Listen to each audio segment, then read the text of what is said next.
niyang magdi-date sila ni Angelo. Pero no, pumunta siya doon para maging basurera. Basurerang naka-heels at naka-gown. Napahiya lang na naman ako. Dahil iba pala ang gusto ni Angelo. Iniisip ko kasi na makaka-jackpot ka kay Angelo. Pero ano nangyari? Pinaglaruan ka lang na parang basahang mabaho. Kung bagay lang sa kanya yun eh. Yun ang nangyayari sa mga naghahangad na agawin sa akin si Angelo. Hindi na lang ako pinanganak ng ganito. Sana pwede kong tanggalin itong mukha na to. Gusto ko na naman maging masaya. Gusto ko lang naman na may magmahal sa akin. Okay, out. First model. Out. Okay, and out. Next. Stand by next. And out. More hips. Come on. And out. Stand by Angelo and Cleo for the finale. All right, establish. And go back.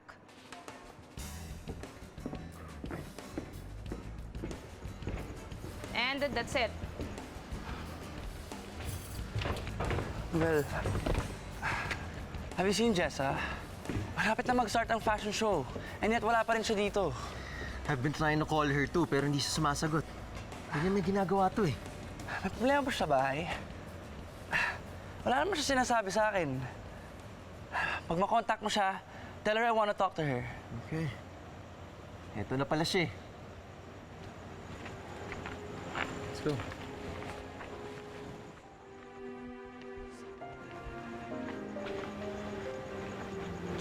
Jessa, mag-usap kayo ni Angelo.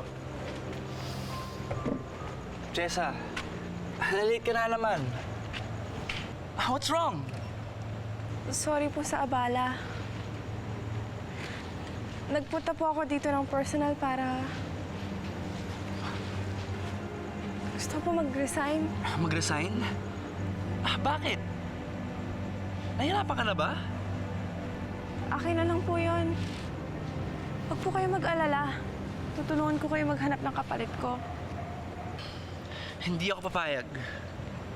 Unless malaman ko ang reason kung bakit.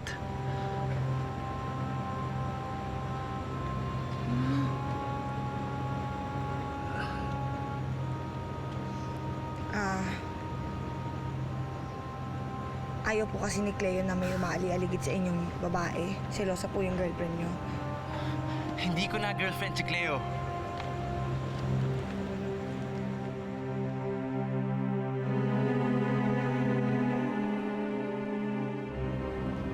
Oh, hi babe. How are you?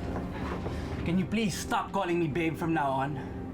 Bakit ang init ng ulo mo ngayon? Are you okay? Do you want a massage? Eh, ba't ba pinagkakalat na girlfriend pa rin kita? Ha? Don't go around telling lies to everyone. Hindi ko palalagpasin itong ginawa mo sa akin. At sa lahat ng ayoko, yung mga sinungaling. Sino naman nagsabi sa'yo niyan? Si Jessa? Hindi ka na nahiya kay Jessa. Pati ang kababawan mo, pinapakita mo sa kanya. I'm sorry, Cleo. I'm sorry if you can't get over me. But please, please don't stoop that low.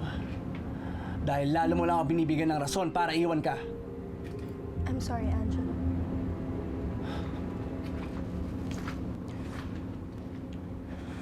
That ugly bitch! Umanda sa akin yung pangit na yon. Chiki, ano nagagawin ko? Wala kang magagawa, Jessa. Boss mo yon. Ayaw kanyang bitawan. Tsaka isa pa yung binali mo sa kanya, hindi mo pa na ibabalik. Pero ayoko na ng gulo. Dapat di ka na nagsalita kanina. Aba, tama nga lang yun, no? Nalaman niya ang lahat ng totoo. At nalaman din niya na sila pinagkakalat ng Cleo na yan, na sila pa rin. Kahit na, kinakabahan na ako. Parang galit na galit siya kanina. Problema na nalaman niya. Tatakot ka ba dun sa Cleo na yon? Huwag ka mag-alala dun, uupakan ko yung para sa'yo. Pagbalik ko galing CR, uupakan ko yun. Huwag ka matakot. Diyan ka lang, ha?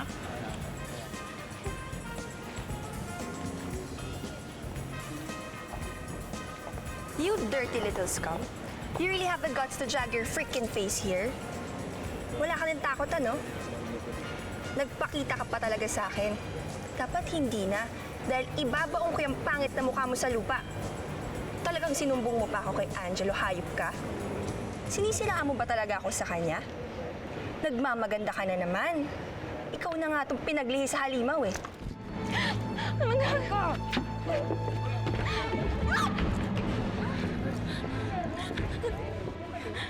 Ngayon lang ba kayo nakakita ng pangit sa rampa?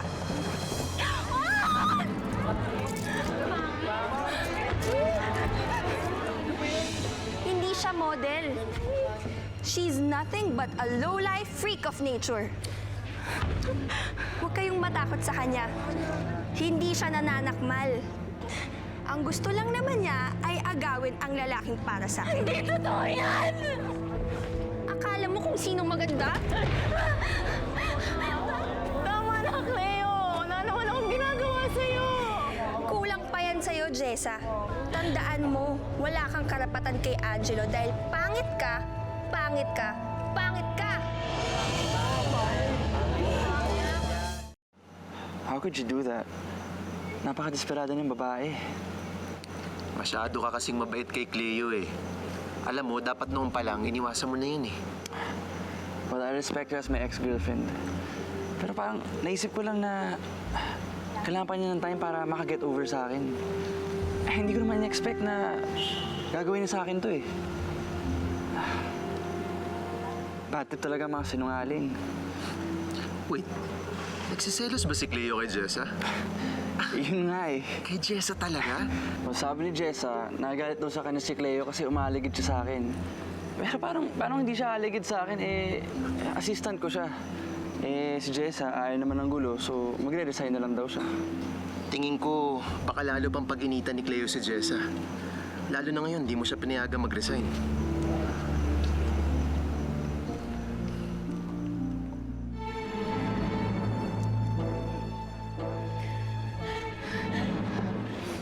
At talagang umi-eksena ka sa amin ni Angelo, ano? Pwede ba? Magpaganda ka muna. Pero sa bagay, hindi na kaya ng operasyon yung pagmumukha mo. Ang kailangan mo, himala.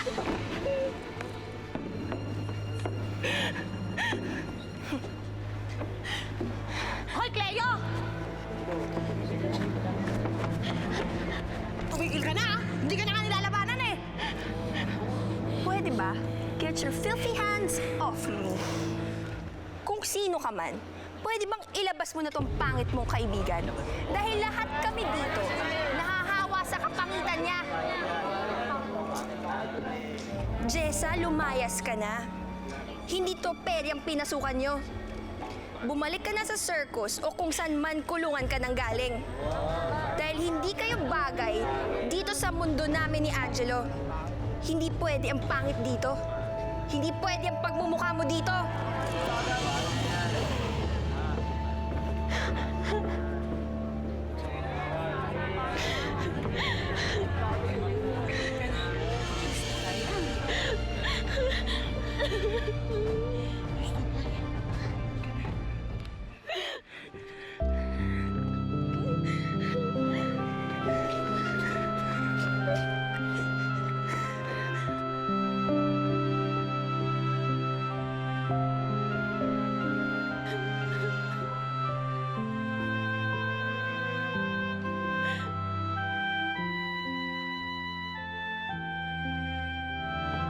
Tandaan mo, wala kang karapatan kay Angelo dahil pangit ka, pangit ka, pangit ka!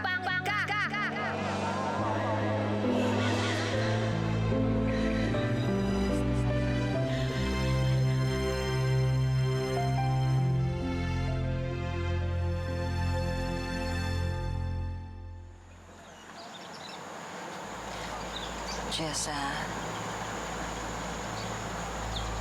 Anong nulay? umiiyak ka na naman.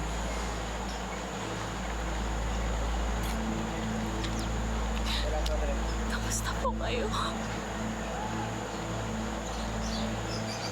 Ikaw ang dapat na kinakamusta. Gaya po ng dati. Pangit pa rin. kinasusuklaman ng mga tao. Araw-araw po ako pinaparusahan dahil lang sa itsura ko. Hindi po pala sapat na maging mabait na tao lang. Dapat po maging maganda. Pero hindi mo mangyayari sa akin yun. Hindi mo mangyayari sa akin yun. Alam mo, matalinhaga ang buhay natin, Jessa. May mga ibang bagay na basta na lang nangyayari. May mga bagay na hindi natin inaasahan. Malay mo, baka makamtan mo na yung matagal mo nang minimiti.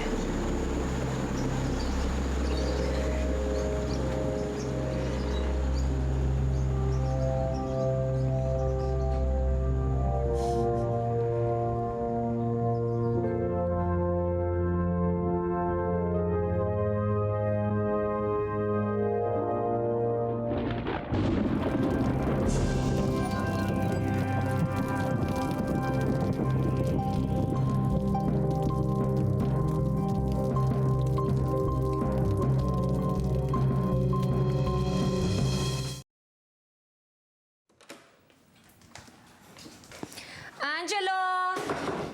Angelo, anak! I brought you some supplies. I know how much you hate going to the grocery. Ama, Hi, Iyo. thanks for the... You didn't have to kasi may stock pa ako. No, it's okay. Besides, aside from this, I came here para kausapin ka tungkol kay Cleo.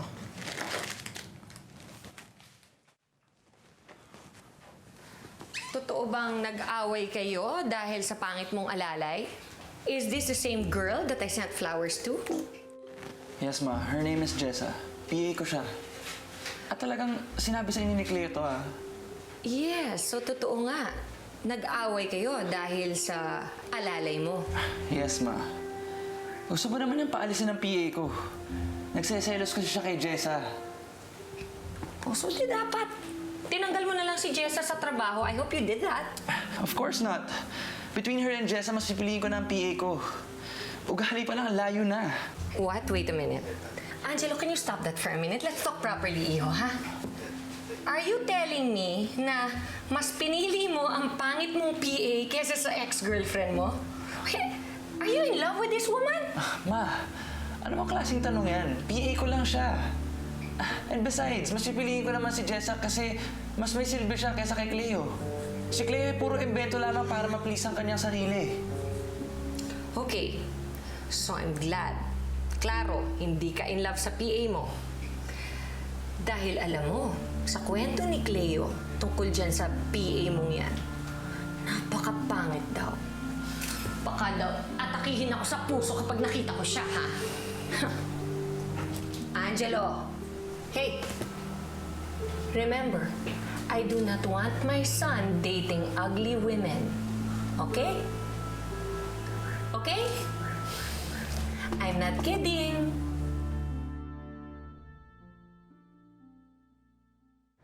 Itong ganda kong to, papakilala mo nanay mo. Naloloka ka na ba? Pag malaman nila na ako ang nanay mo, eh baka ikasira ko yun. Baka isipin nila na na-rape ako ng demonyo at ikaw yung bunga. Sorry ha, but I have to say this. Ang pangit na katulong nito. Oo nga eh. Kasi alam mo, pinaglihan ng nanay niya sa aswang. Kaya tignan mo yan. Hindi baling pumatol ako sa matanda. Huwag lang sa mukhang na matanda ang mukha. Mukha kasi bilang butak ang mukha mo. Bumili ka ng ano, yung liha-liha. Mahilig ka pala sa beautiful things, Jessa. Sa bagay, naiintindihan ko naman kung bakit. Ang hirap siguro na araw-araw kang nakakakita ng pangit. Matagal ko ng boyfriend si Angelo at sa lahat ng ayoko, merong umaaligid na halimaw sa boyfriend. Kung meron pang mas masarap sa pangit, ikaw na yun. Totoo lahat ng sinasabi nila.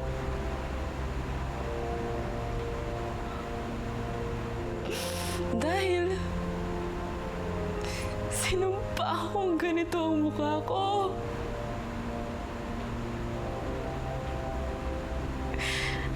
Habang buhay na ako magiging pangit.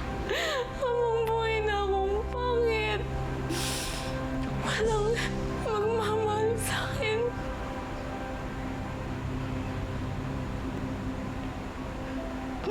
Walang kayang magmahal.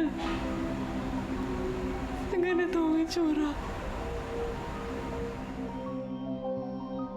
Bilang pagtanaw ng utang na loob sa kabutihang binigay mo sa akin.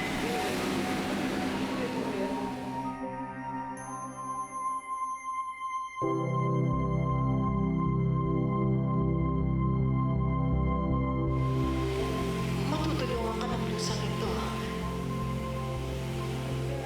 Maraming magagawa ang magsang ito.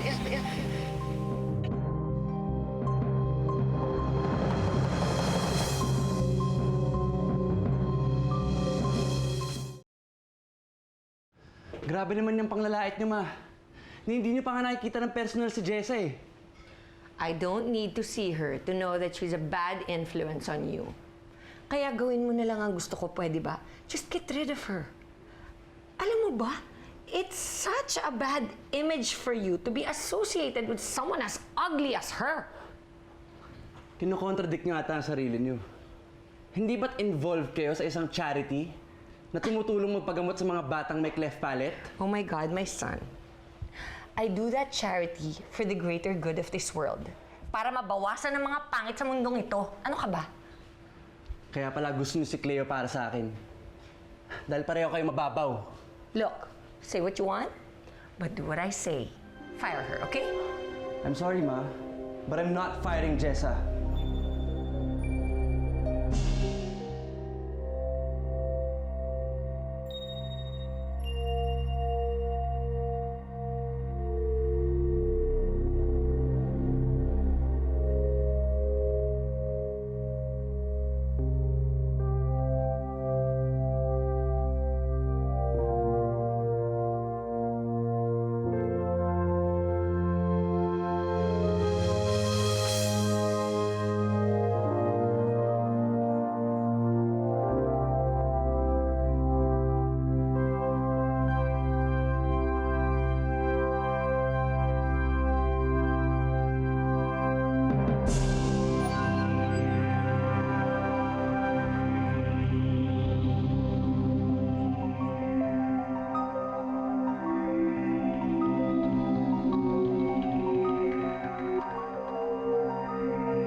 Kilala mo siya. Hindi ka titikilan nun.